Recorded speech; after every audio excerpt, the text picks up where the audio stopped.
Alright, hello, my name is Teresita Blanco, Artsy Sister, and today we're continuing with Live Makeover. I just finished doing the sound test and then we're gonna bite into it.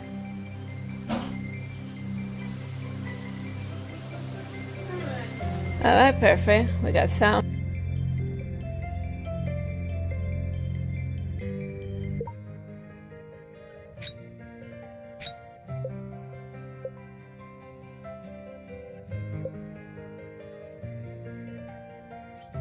Do you think the sun out there is as chilly as this light?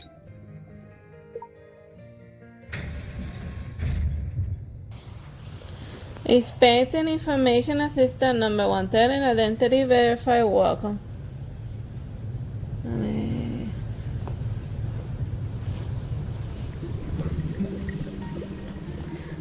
The laboratory is open within a colossal glass incubator housing a floating man. I guess it's a matrix potion.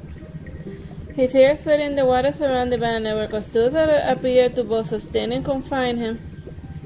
His gaze is sent towards the pallid light above, a maze of fascination and journey reflected in his eyes. Do you think the sun out there is as chilly as this light?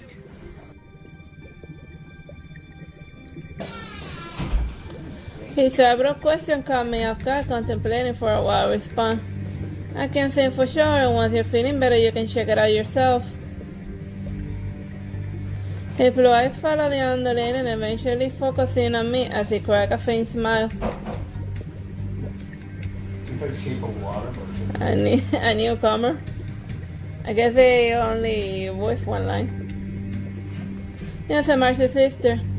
I'm Artsy Sister, graduated from Jiangsu Medical University, and this was my first job as a junior assistant at the Blue Light Medical Institute of the City of Eternal Night, responsible for attending to patients undergoing extended treatments here.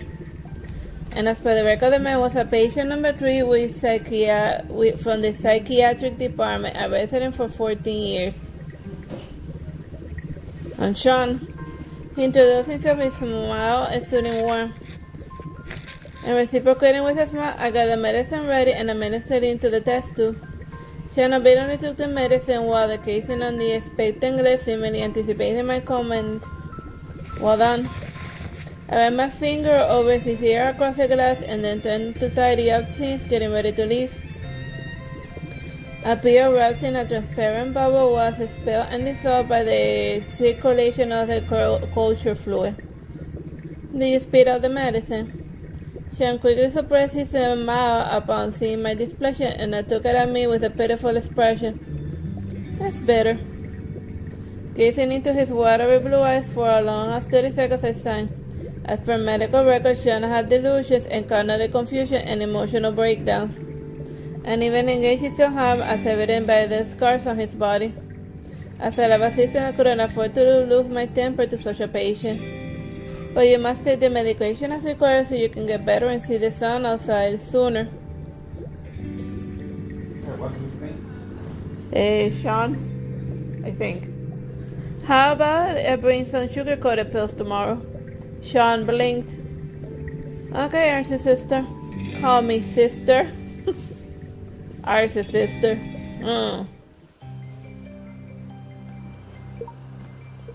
Hey, I just made you, and this is crazy. In the following days, whenever I administer medicine to Sean, I made sure to bring along some candies, and Sean cooperated well and never secretly spat out his medicine again. As the treatment progressed, Sean's condition gradually improved. At first, he would ask irrelevant questions. What about for a human, and what the outside world has been enclosing glass? He even said he was allowed out here to become a super idol. And later he stopped asking this strange question and simply looked at me with a smile, inquiring about my moody state and complimenting my attire and telling jokes to cheer me up.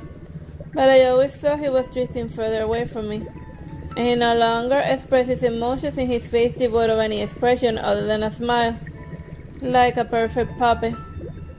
I didn't know why this was happening and consulted senior researchers, but they assured me that it was normal phenomena in the course of the treatment. And one day, after giving Sean his medicine as usual, was about to leave when he suddenly asked, "Do you like me, Artsy Sister?" Oh.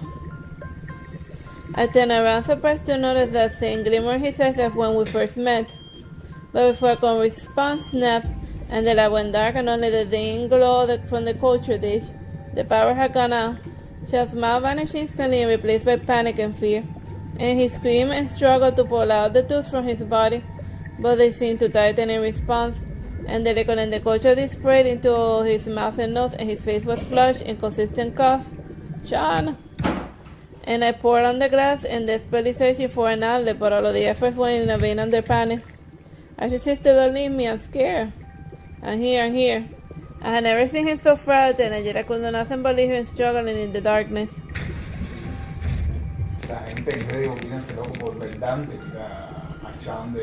Suddenly, the lab door burst open, and a flock of researchers rushed in, and they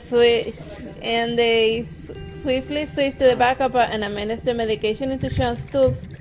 Artsy Sister, don't go. A senior researcher ushered me out of the lab, and the door closed slowly, separating me from the chaos inside, along with Sean's fear for desperate glass. Back in my dorm, I couldn't shake out the thoughts swirling in my head about everything that had happened. And his behavior wasn't a delusion, and yet the medicine prescribed by the doctor wasn't the typical treatment either. Looking at the pill bottle reflecting on the reactions, I couldn't help but ponder, is this really a medicine for delusions? Is he really sick?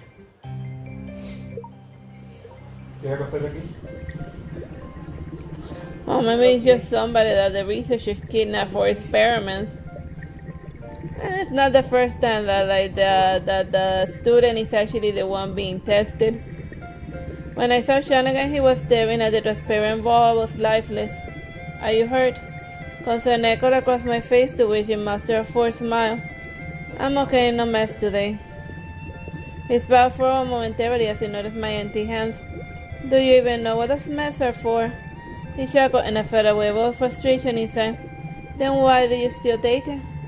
After that day, I secretly examined the medicine prescribed by the doctors for Sean, and despite the outer packaging, I found that it wasn't for delusion, but rather a suppressant for genetic reactions, commonly used to curb rejection after genetic modification experiments.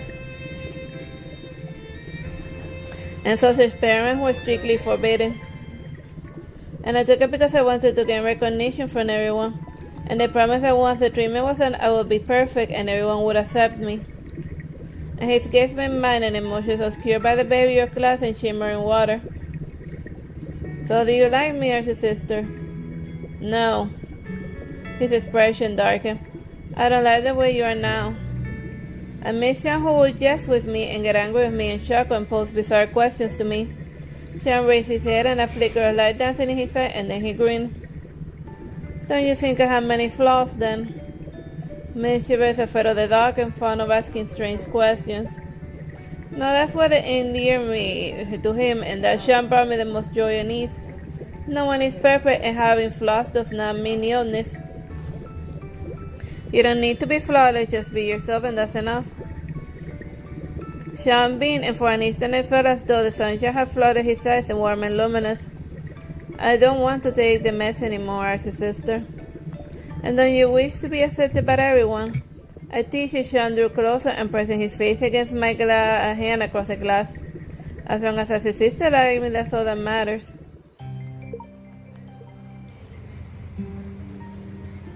I decided to take Sean away, and while under I quietly released Sean and dressed him in lab attire and led him towards the exit. Who's this? It looks so familiar. A new assistant, my junior. And what's his ID number? Let me check. He had just arrived. His info hasn't been logged yet. I see. The colleague put away his tablet, eyeing Sean with suspicion, but Sean kept his head down and silent. He bent slightly to get a better look at Sean's face, but Sean turned away. He's new here. He's shy. Sean played along and even pinching my arm, almost burying his face into my shoulder. Well, he's not from a lab, is he? Well, yes, he is. Before I could again, the colleague made a hushing gesture, wearing a knowing smile. I get it. We work overtime here every day, and no time for romance. I can understand that you will bring your boyfriend along for some extra time together. Suddenly he lowered his voice. Let me tell you a secret. You're not alone. Huh? Hey, don't get it wrong. I brought my girlfriend. Go on, I won't tell anyone. With his concerned gaze following us, Sean and I hastily fled. We made it to the floor when Sean couldn't contain his laughter anymore. Hey, you've been clinging to me all the way, and you can let go now. You can't harm her. I'm your boyfriend now. And just then se volaba when she shot out from somewhere, banding us both, and followed by the massive glass door descending from above and trapping us before we could react. The alambrero behind me with approaching footsteps. They probably had a tag on Sean that, that if he moves away from his tank, like, it triggers a trap. Like how they put in, like, dogs, a shot collar that shows them if they leave the perimeter. Artsy Sister, you released Sergeant number 3. Do you know how dangerous he is? All I know, he's a living, healthy person. The same way as the Joker. He shouldn't be confined to a culture that let alone those experimentations to alter his genetic sequence. Healthy, is that what he told you? He's never been healthy. He's the perfect idol we tailored for the Flame Star performance. Every cell, every gene, he was designed by us from the very beginning. He's nothing but an artificial being, an experiment.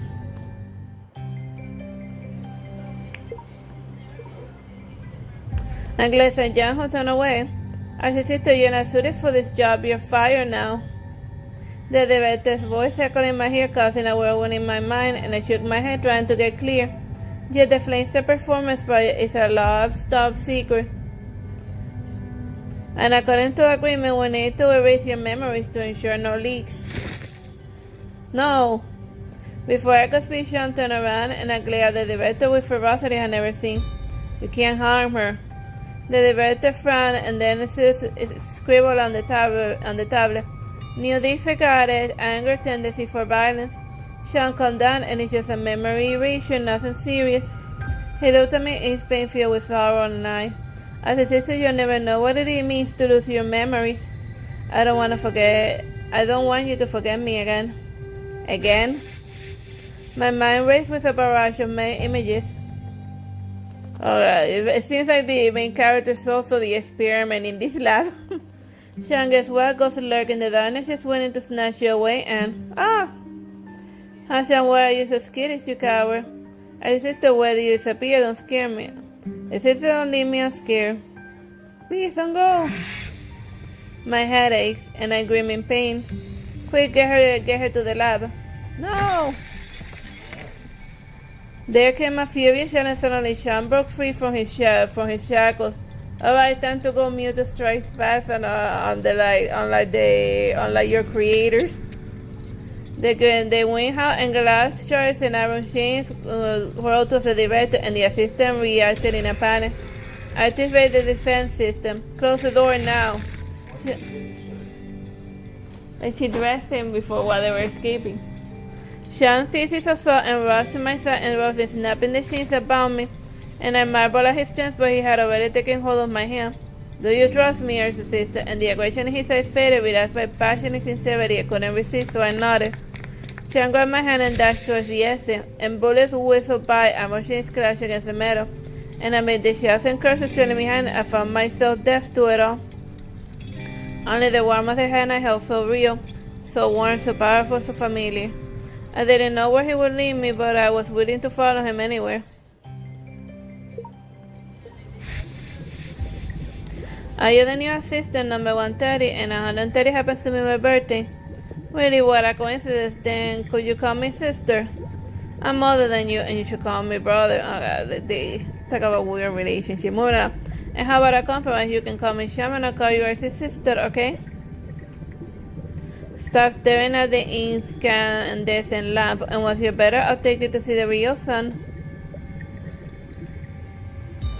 Director, it seems like there's a glitch in the sequence of number 3 genetic sequence. Should we destroy it? No, Director, don't. I mean, this can be corrected through gene editing therapy, and we already destroyed 2 specimens. This is the closest we come to success, and it would be a pity to destroy it like this. Sean, don't be afraid, I'll take you away now.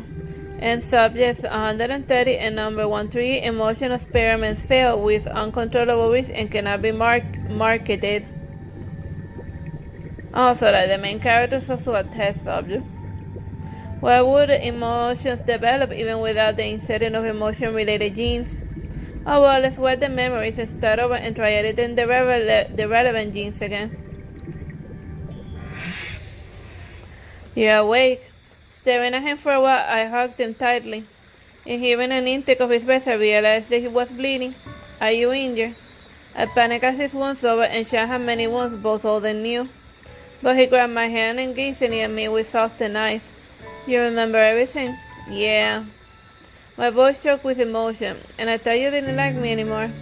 So I wondered if everyone would like me after I became perfect.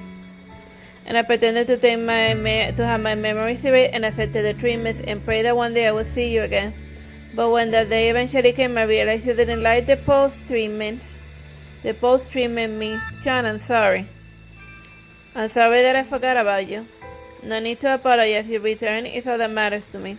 Plus, we can still sit here and watch the real sun together. The real sun is truly warm. Sean closed his eyes and the breeze gently moving his long eyelashes and the sunlight kissing his all upturned lips. Everything was just perfect right now. Artsy Sister. I opened my eyes and the incandescent light blinded me with its white glow. And after a while, I finally adapted myself to the brightness and realized I was in a laboratory. And in front of me was a face with wrinkles and sparse beard, but undeniably kind. I feel like I've seen him somewhere before, but where? My mind was blank, unable to recall anything. I am the director of the Blue Line Medical Institute. You are the new assistant, number 130. You just fainted. Huh? Something seemed to be coming back to my mind. I'm Artsy Sister, graduate from Johnson Medical University, and I came here for an internship. I remember now. Through the long corridor, I arrived at the door, line number 3. It's painting information, assistant number 130, verified, welcome. The door to the lab opened slowly, and today is my first day at work. What will happen? I'm so nervous.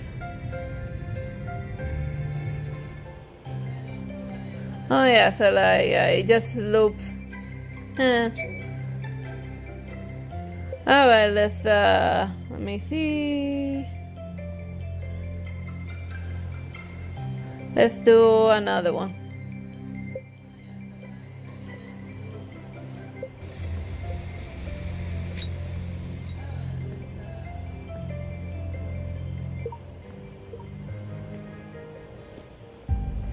So tired, so sleepy. I can't keep going anymore, I just wanna stop. And the rugged muddy path ahead is entangled with endless thorns, and every step tears into my skin. In contrast to the daunting pain, the glow from the sides is luring me into the abyss as if with the only cure. I want to fall into that abyss. And my mind is getting hazier as I inch closer to the edge, and suddenly a size swung down in front of me. And it pushed me back and forced me away. And it has happened countless times. The terrifying figure in a black cloak wielding a scythe was there. He forced me to run, never allowing me to stop until I crossed the path at the gate at the end of the path. Turning to the pieces, I passed through the light and darkness, only to be stitched back together and after a long journey. Where am I? My mind is still afloat, but I realize that this is just a dream. And I smell the sharp sting of the medicine, and my wounds are still hurting. What happened? You can be serious 2 ways, and she's still not awake. Tina's voice suddenly filled the room, brimming with anger and accusation. If something happened to Artsy Sister, I swear you'll be dead. She'll be fine. Unlike Tina's agitation, the male voice is calm and steady. And Tina seemed ready to punch the guy, but I was held back, and she threw herself beside my bed, and her voice shaking. It's all my fault. I didn't keep you safe. Sorry. I recall that when we first met, Tina was just a scrawny kid tied up by bandits and was almost about to be cooked alive. What? Sounds insane. And we saved her, and she held me tight and scared but determined, swearing that she'll be as strong as me as one day. And since then she charged to the front in every fight and never backing down, no matter how badly she was hurt. I struggled to unbend my eyes and lifted my hand to rest gently on her head, stroking her hair. Tina, don't cry. Seeing me away, the others were showing release, and some even tearing up as well. And listening to the jumble recounting, I slowly pieced together what happened before I blacked out. 2 weeks ago, I got injured in a gang fight and fell into a coma, and our doctors didn't know what to do. In desperation, the Tina kidnapped Roy, a famous physician in the city, to treat me. Where's Dr. Roy now? At my question, my people stepped back and brought in the men who had been standing in the distance. Thanks for saving me. It's part of the job. His co-tone tells me he's not too pleased with the kidnapping, and I jabbed one of my men in the shoulder. I apologize all of you, and you're telling me that you're not only kidnapped the doctor, but even tried to get rough with him earlier. No need, I got other patients waiting. You should rest. Hi, Raj Rabar, number 55. Roy turned and left without waiting for a response, and Tina told me that in 2 weeks Roy will not only save my life, but also treating every injured member that he saw, and I respect him from all of our doctors. And I'm glad that they neatly grabbed bandages on me, and he felt that this doctor may not be as cold as he seemed. I live in a city called Asclepios, named after the god of medicines. And there's a local legend about the Dr. Ripper hunting down the wicked under the cover of night. What? And the people revere him and call him the Dark Hero and a spokesman of Asclepios. And this Dr. Ripper is also our hero. And I asked our doctors about him, but they don't know much either, so I decided to turn to Roy. So like they saw a Dr. Vigilante. Okay. Asclepius is a person. Yeah. Yeah, like it's the like Asclepius legit a mythological person, you know, you can Google him or something. But he really is the patron saint of medicine. As I approached, Roy was still engrossed in his medical book, so not even bothering to look up. I'm not joining you. I know, and you said that hundreds of times this week, because you asked hundreds of times. It is you're such an excellent doctor, Roy, and we'll love for you to stay. But the way, since you're amazing, do you happen to know Dr. Ripper? At the mention of Dr. Ripper, Roy suddenly closed his book and gave me a serious look. Will you let me go if I tell you who the Dr. Ripper is? Roy glanced around and gestured for me to come closer, and I quickly leaned in, and he cupped his hand over his mouth and lowered his voice and said, I have no idea. You know about Batman's secret identity? Well, guess what? I don't know it, haha. Doctors should care and heal, not kill. A criminal hiding behind justice doesn't deserve to be called a doctor, let alone pass judgment on others. You don't even know him and you're just following a trend. That's not true. I see him even if it was a glimpse from the distance. And I used to be a servant, and the crewmaster beat us just to vent his anger, and I was always covered in bruises. And then Dr. Ripper killed them, and I was free, and after that I met our people and joined the organization. If that's so, then you should have become a law-abiding citizen instead of joining in a criminal group. Roy's tone remains cold with an infuriating indifference and disdain in his voice. I know that the Dr. Ripper and organization exercise justice and fight against evil. They see me. I won't let you insult them like that. Who decides what justice is? Dr. Ripper, your organization. Is this justice procedural or substantive? Do you even have the right to decide that? Well, Shawes left me at a loss, and as I struggled for a response, and I saw him rush past me straight towards the doctor nearby, snatching a syringe from his hand. You got the wrong needle, and you don't need that much painkiller. He's fast. Roy picked up the two syringes that looked identical and started explaining it to the doctor, and the doctor soon realized his mistake. It sank Roy. He's got sharp eyes too. To try to convince Roy further, I brought him a new uniform. Dude, just let him go. If he wants to join your organization, or if you're like, if you love them, set them free. But technically the kidnapping is still happening because he's not letting this poor bastard leave. And better ask him to join me on patrol to better understand the organization. But he's taking forever to come out, and there's no sign of the changing room. He didn't run off, did he? I would. What would I yank over the curtains, and what's taking you so long? And Roy spun around and started by my sudden intrusion. And his shirt flung loosely from his shoulder and stuck to his back where the dry blood used to fuse the fabric to the wounds. And as Roy tried to tear it off, the faint smell of blood lingered in the air. This brutal scene made my back twinge. Stop, I grabbed the med kit. I was done with Vaseline and wet stuck parts before gently peeling back the fabric off. He's, sorry, does it hurt? I'll go slower. It's fine, and I wasn't ready. Keep going. And his chest and back are littered with wounds, both old and new, and I tried to be gentle so I don't hurt him anymore. Why didn't you mention this earlier? I thought they had healed. Roy remained calm, like the pain wasn't even his, and this was irritating.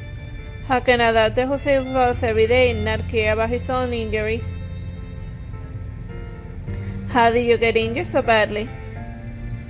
Why are you wearing half your shirt tucked into your pants and the other half spreading outside? That's a legit question, Keith. No answer, huh? After applying the medicine, I started wrapping the bandage and gave his chest a quick pat. Solid muscles, nice and firm. That's something that like the Nikki would never do. Check out the merchandise. I looked out to Roy staring at me I looked out to find Roy staring at me and seeing my harassment hasn't gone unnoticed. Roy touched around the bandages and I just finished, and his cheeks and his ears flushing slightly. It's been a long time since anyone treated me, thank you. And it's also been a long time since he felt the delicate touch of a woman. You're welcome, and once you join us, I'll pass you up anytime. Wait, just stop getting hurt. Thank God he didn't notice, and I sighed in relief, telling Roy to get dressed and meet me at the garage. By the time I arrived, Roy was staring at the mask in his hand next to the car, lost in thought. Masquerade, paper says a different thing. Is the mask really necessary? No one will recognize you. Roy toyed with the mask, ignoring me.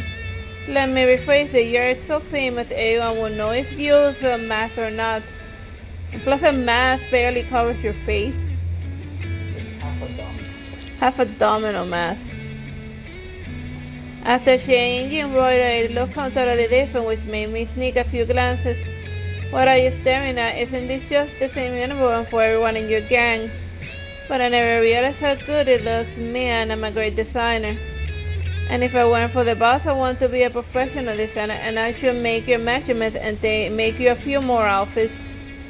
And he looked sharp in uniform, just like Dr. Ripper. Imagine how cool the real doctor would look in this. And if I ever met the doctor, I'll definitely hound him until he joins us. That's definitely what a creepy stalker would say. But since a woman's doing it, that's called courtship. What's the silent? Come on, give me some reaction. I couldn't.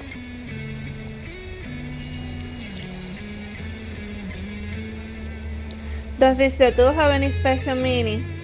Like a brilliant doctor swears revenge and gives us a tattoo to remember. No, but I can make up a story if you want one. And it's fake. Hospital rules, no tattoos allowed. The weird explanation made me curious, and I leaned closer, trying to see the design. But he quickly hid his hand, clearly avoiding my gaze. Ready to go, it's getting late. We drove west, cutting through the quiet streets as the dark buildings loomed closer. We're almost at Makeover district. That's where you live, right? Maybe you met the administrator, and I heard he's often at the hospital due to health issues. Roy stayed silent and tightened his mask. We stopped in front of a dark building and entered the hideout, and inside our people were already waiting, and leading them was a tall, gaunt man. And he immediately approached us as his cold, stern gaze swept over Roy. And this is? Him, oh. And I took my arm around Roy's shoulder, putting him close with a grin. He's my new pet, I love him. Roy stiffened and wanted to protest, but he stayed silent, clearly afraid his voice might give him away. I mewed, and the words kept him from talking too much. And Jared started scrutinizing Roy and began reporting recent developments. And it took some time, but our reputation with the public has skyrocketed. And we did have a few skirmishes with the rival gangs and lost a couple of members, but everything's under control. And they even tried cutting off our supplies, but we expect that and snagged some of their weapons. And things are looking good, and even Jared's usual scowl has turned into a smile. I see, I was about to do some rounds myself. You done well. and another gesturing for Roy to follow, but Jerry stepped in again. The weapons are ready. When do we strike? I frowned and my tone sharpening. Jared, patience, wait for my order. And after leaving the hideout, we continued driving westward, and the streets became more desolate with homeless people and thugs roaming about. And Roy remained silent and the entire time just listening and watching, and then he broke the silence. You managed to corrupt the officials. Impressive. And I paused, realized he was referring to Jared, who used to work for the old government. He was my patient. Roy explained that he treated Jared and knew that the man had been abusing drugs and stimulants. And as a doctor, would have asked him to rest, but Jared would just force a smile and say that he was too busy. And he headed the West District gang since the government fell, and maybe he'll rest once they're all wiped out. Can you tell me more about your organization? It's the first time Roy asked about us, and I immediately pulled over trying to win him over. After the government was overthrown, Ascledio was controlled by the West District gang, our enemies, and the oppressed people and those who resisted banded together and started the organization. And over the years, we've grown strong enough to challenge them to a final duel. And I finished in one breath, giving a wry smile. But a law-abiding citizen like you probably doesn't believe a word of this, do you? I believe you, and I see with my own eyes how peaceful the streets are under your control. Roy's response caught me off guard. Well, that sends to my predecessors, and I'm just carrying the torch forward. And personally, I'd rather protect the city quietly like Dr. Ripper. But that doesn't mean that we're the good guys. Roy nodded. That's where we disagree, and I think your obsession with defining good and evil is pointless. Justice is determined by the strong, and only the strong protect what they care about. My mission is to make the organization strong enough to shield the weak from oppression. Using violence to suppress violence, however, will only lead to more violence. It is not a lasting solution. Dude, but what is the alternative? Turn the other cheek and get stabbed in the cheek? After victory, we need to rebuild order and set a new laws to prevent conflicts and divisions. That's why I need Tina, a loyal warrior, and Jared, a calm strategist. And you, an excellent doctor. I spoke earnestly and extended my hand, but he saw through my attempt to sway him with my emotion. I'm not joining you. So close. Seems like you already had the strength for one last fight, so what's your plan? I haven't figured it out yet. My voice straight out, and something always waiting on my mind, making me hesitant to face the inevitable. Honestly, I'm terrified, and I think countless members fall in front of me. And I know it is necessary, but their helpless still haunts me, and I'm not sure I can lead them to victory. Roy reached out his hand, and as I was about to reject his comfort, he suddenly shoved me to the ground. And a grenade whistled past our heads and attacked. Drive! Roy pushed me into the driver's seat and grabbed the gun and jumped in the seat next to me. And we sped through the street, easily losing most of the chasing vehicles, except one. And after the crazy driving that fast, he may not care about his life, but I still do. And Roy leaned out of the window, firing a few shots with all of them dodged, and under the bullets he retreated. It's Riptide, their second in command. And I glanced at the rearview mirror, but the film made it impossible to see anything inside the car. How did he even see that? And his eyesight is incredible. And Roy surveyed the area, suddenly tightening his grip on the gun. Turned right ahead across the bridge and I handled him. Got it. And as we made a sharp turn, Roy suddenly flung the door open and hurled himself out. And with precise timing, he shot over the front tire, holding onto the window frame. And the enemy car lost control and flipped forward, and thankfully we already turned around and avoided the hit. Nice shot, Roy. That was impressive. I reached out to pull him back, but Roy let it go and dropped the bridge and gripping the railway instead. Go, don't worry about me, I have something to do. And I had no time to stop, and as I sped away, the bridge split in two, separating the two of us. Clouded by the ship's steam, I could only make out the towering figure nearby, 2 meters tall, approaching Roy. They had numbers on the side, but I had no choice but to retreat, and when I returned to the hideout, I found all of the district administrator already gathered waiting for me.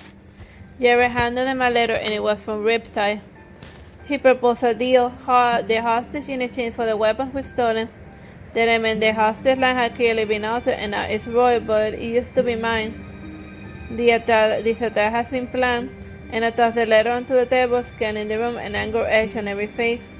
They invaded our territory and kidnapped one of us, and I was just going to sit back and take this. A fist slammed on the table, and guns were raised, and the tension was palpable. And if they wanted their weapons, would give them back with every round chambered and every barrel loaded. Fire, fire, fire! And there was no need for restraint, and we get up and set off, heading straight for the west side. And I braced for a tough battle, but instead we met little resistance. And in fact, several of the enemy squads turned on each other, firing other vehicles to escape. And suspicious of the trap and worried about Roy, I felt a rising frustration. And Jared, can you pick up the pace? And it's embarrassing to trail at the back. And since we left behind other groups, the settlers mistook us for an easy target and tried surrounding us. Big mistake, Tina beat them into the ground. Seriously trying to steal from us, and you must have a death wish. And what's your boss? And what about Riptide? How they abandoned you? They stammered that Dr. Ripper stormed into the HQ like a madman and slaughtering the relief forces. Even the Master Riptide has fallen to him, and the remaining forces scattered. We rushed into the HQ, and just as they said, there were only ones left were a few terrified underlings. And I put Tina and Jared to the window and pointed out to the fat man running away with his lackeys. Well, it looks like we've been eating well, and they must have robbed more folks these past few months. You two go after the fat one. Well, that's mean. And make sure he doesn't escape, and I go upstairs to check if there's more of them. And the bloody house was littered with scattered bodies every steps, and I moved cautiously, gripping my gun tighter. And as a sudden crash echoed from the head, I looked up and saw Riptide's massive figure collapsing. And he could no longer move, but his bloodshot eyes still gleamed with hunger, as if he wanted to devour Roy.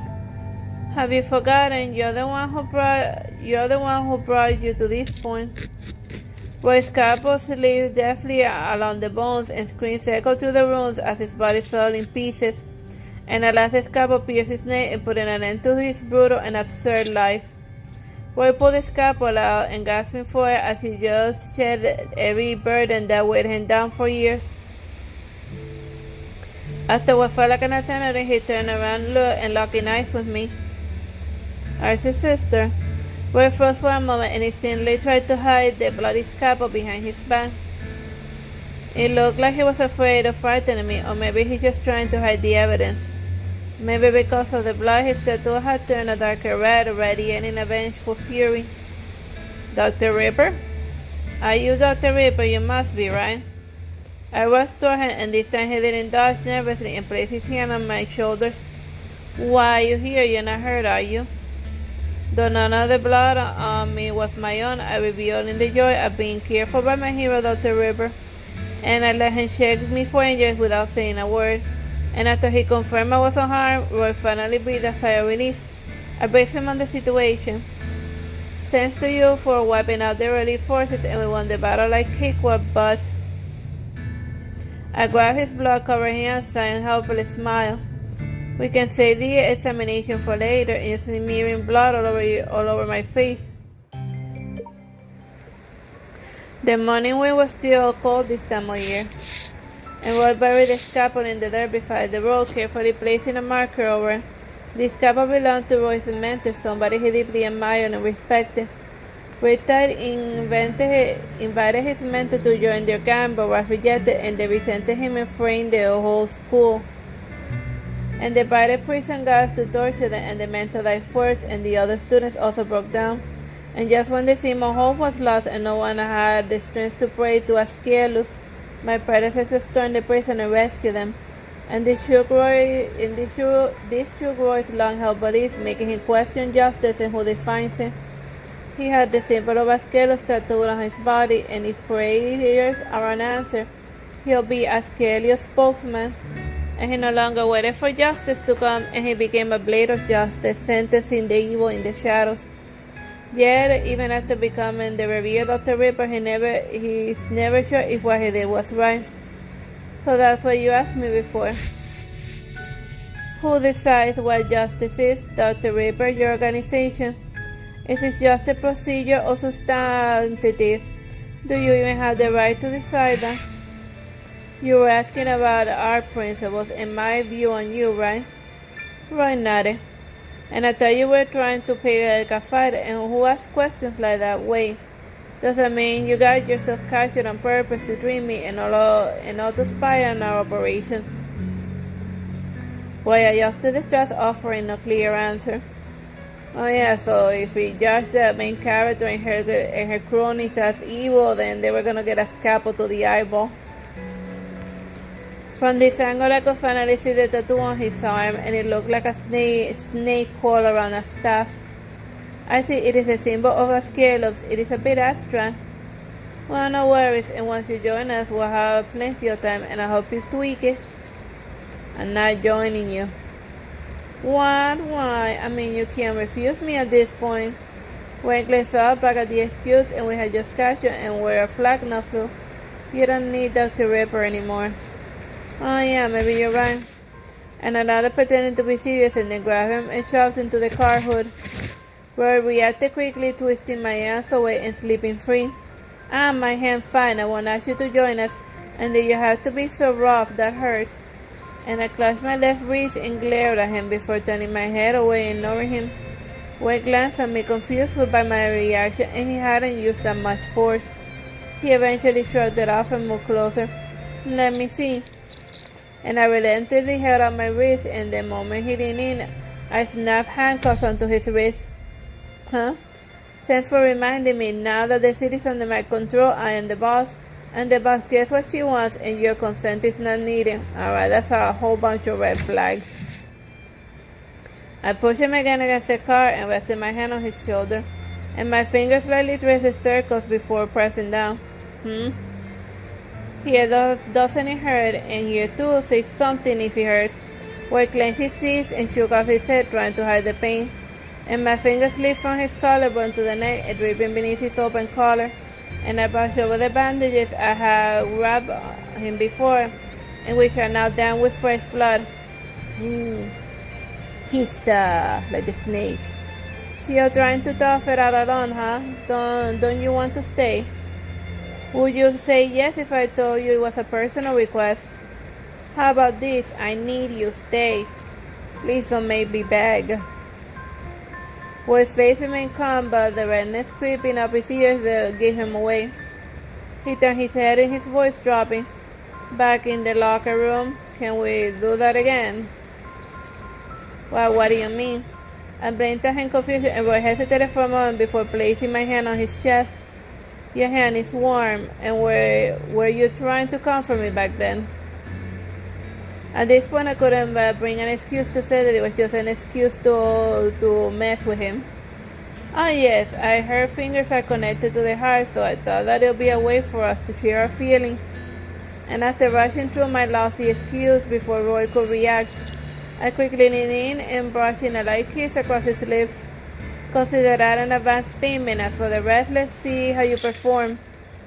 And I stood up ready to walk away to find my hands now cuffed as well. And his cool lips silenced me as they pressed against mine.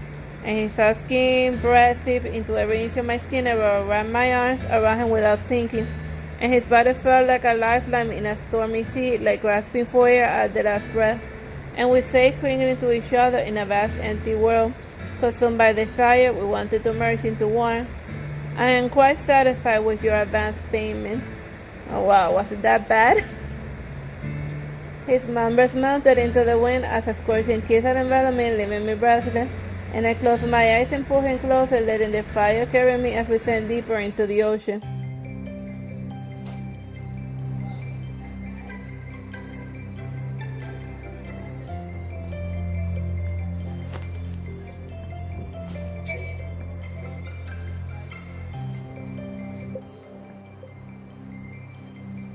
Hey, I just met you, and Just this is follow crazy. me. I guarantee you the best experience.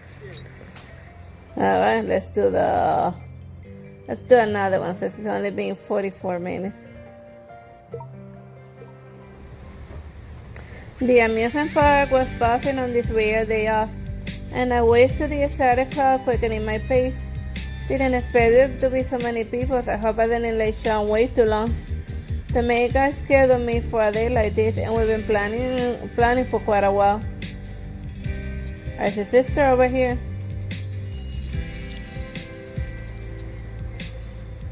I walked forward with a spring in my step and see him all dressed up and waiting. I started teasing him. Did I keep you waiting, Big Shot? Sean shook his head and then smiled a bit embarrassed. Actually, I've been looking for you and lost track of time. Oh, why would I stand you up? As I kept on teasing him with a serious look, Sean immediately defended himself as I expected. Of course, I just wanted you to see me right away. And seeing me surprised smile, Sean realized I was joking and we both laughed.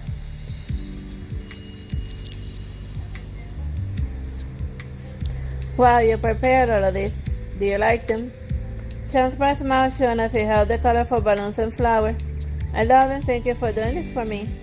And I looked at the gift Sean presented with a pleasant smile, thanking him once again. And the soothing fragrance of the flowers helped me forget the exhaustion from work. After I took the bouquet and the balloon, Sean pulled me out his phone and started navigating. Oh, it seems like you did a lot of planning. And I moved closer and Sean hurried closer to the map. Not really, just a bit. Just a bit. I recorded the nose greens before and smiling as I asked, which triggered a laugh from Sean as well. Follow me. I guarantee you the best experience. Alright, I'll leave the tour to you, Sean. So where's the first stop? Over there, and let's go to the less crowded area first. And another then follow Sean to be the first attraction. However, before we reach the entrance, a shout stops us. Are you Sean? Do you remember me? I'm a huge fan of yours. Run away! A young man bounded in front of us and greeted Sean with excitement.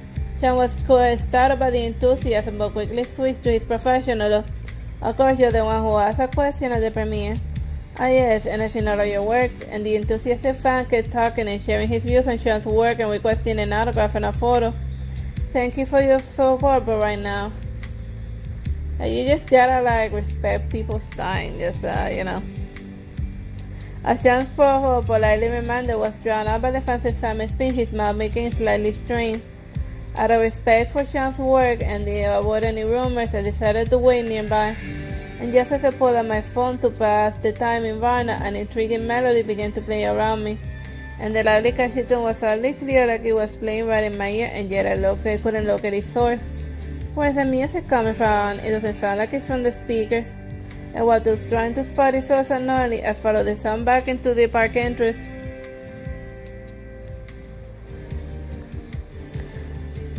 Is that Sean? Standing with his back to me, Sean held several balloons and muttered to himself. No, maybe I should be a bit more enthusiastic. Would she not like it if... What are you doing here just now? My question was cut off when I saw the bouquet in Sean's hand, identical to the one I received before. Seeing my shock, Sean, as if seeing me for the first time, today greeted me with excitement. Artsy Sister, you're here. As I was confused, Sean kept on saying the same lines. So he has like a doppelganger. Once again, he followed the map and pointed towards the area where we met the enthusiastic fan. Over there, let's go to a less crowded area first. Wait, isn't your fan still there? This is probably a bad idea. And I quickly stopped Sean and examined his expression, and he looked genuinely puzzled, which made me even more confused. Do you know that person? I did see him at the premiere. Oh, yeah, anyway, let's go this way instead. And Sean frowned in confusion, but eventually agreed.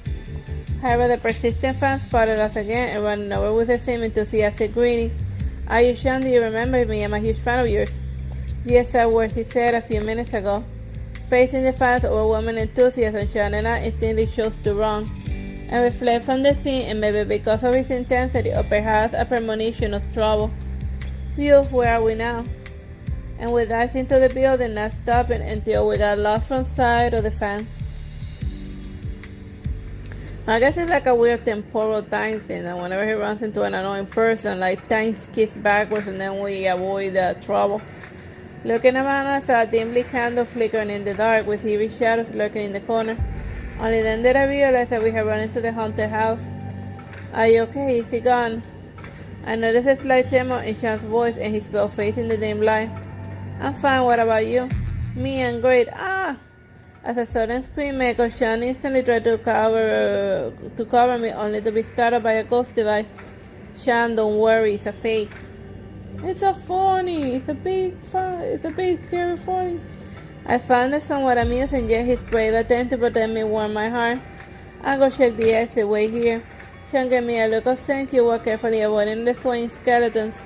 And after assuring Sean, I headed for the exit and the maze was pausing, but the fan was nowhere to be seen. It looked like he's gone and I'll get Sean out of here. And as I returned to the haunted house, a strange melody played again without warning. And the path had a blur and lost in the haunted house in the flickering lights. And the route which should have led darker into the maze somehow brought me back to the entrance of the park. Artsy Sister, you're here.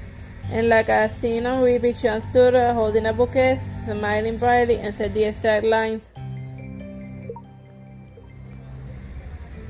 The same thing froze me in place and a shiver ran down my spine. Wait, Sean, something's not right. And I stood up Sean for handing me the bouquet and glancing at my phone in bewilderment. Artsy Sister was wrong, you look pale. Well, didn't you notice we returned to the same time? Confusion and concern clouded Sean's face, and clearly not understanding what I meant. Realizing Sean had no memory of the situation, I tried to explain the bizarre experience we just had. Must be the work of an enemy stand. Let's rest here for a moment. I wish I could remember too. Sean led me to a nearby bench and his voice full of apology and worry. It's not your fault, I'm just a bit confused. Alright, I'm here with you. And taking a deep breath, I tried to piece together and figure out a predicament. Every time we return to the entrance, you hear a melody, right? Yeah, and it's somewhere to come out of nowhere, huh? And suddenly a cold drop hit my nose, followed by a drizzle. Why did it start raining all of a sudden? Here, cover yourself with this, and I'll find a place to take shelter. Sean dropped his jacket over my head and started searching for the map for a nearby attraction. Amidst the growing sound of the rain, I heard a sigh from Sean, and I turned around and found his brow furrowed in unease.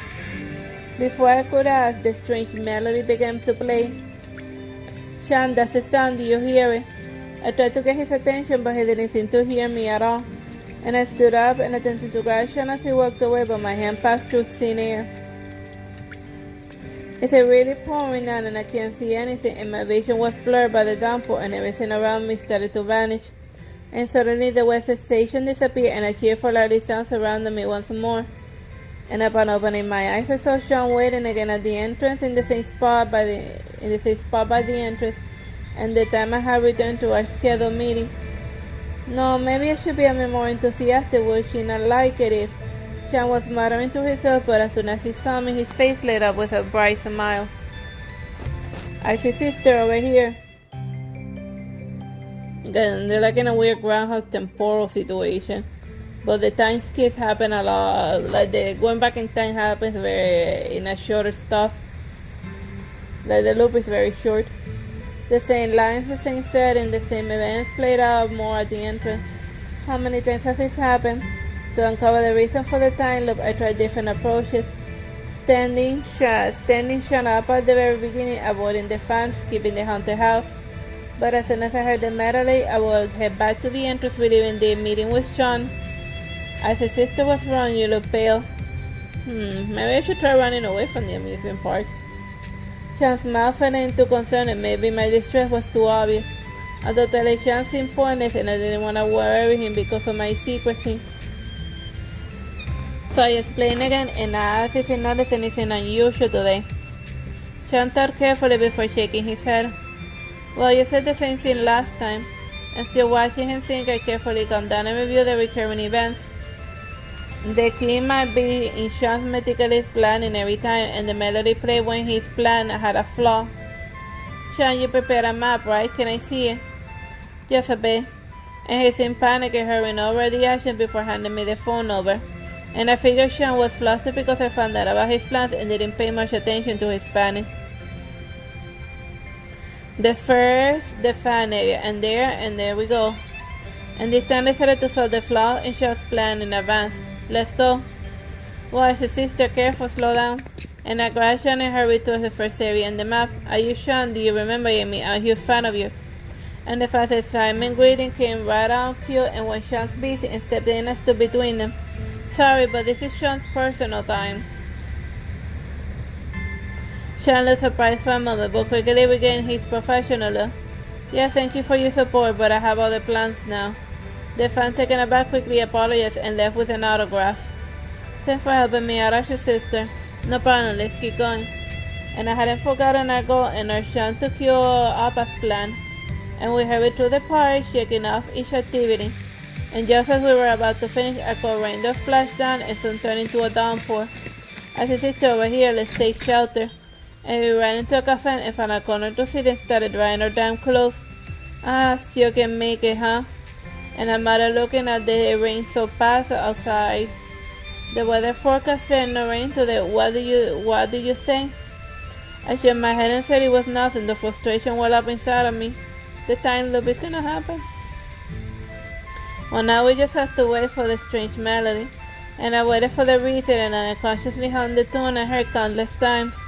Sean sitting beside me suddenly looked surprised and shy and nervously asking, "How do you know that?" How do you know that? With no time for questions, Sean's conflicted expression, I immediately grabbed the cue to further.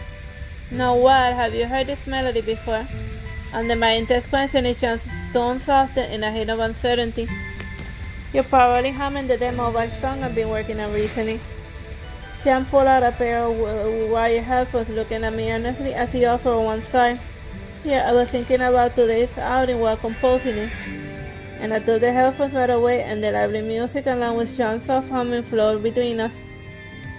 It was the same melody I had been hearing, and it stayed alert for any changes around us, but nothing happened. Sean leaned closer, and I noticed a mouthful of notes in his phone. Well, were the notes he didn't want me to see, it was his ensured perfect experience. And the underlying words caught my attention, and in a flash of realization, everything became clear to me. It was Sean, and his perception of the experience was imperfect and was causing the time loop.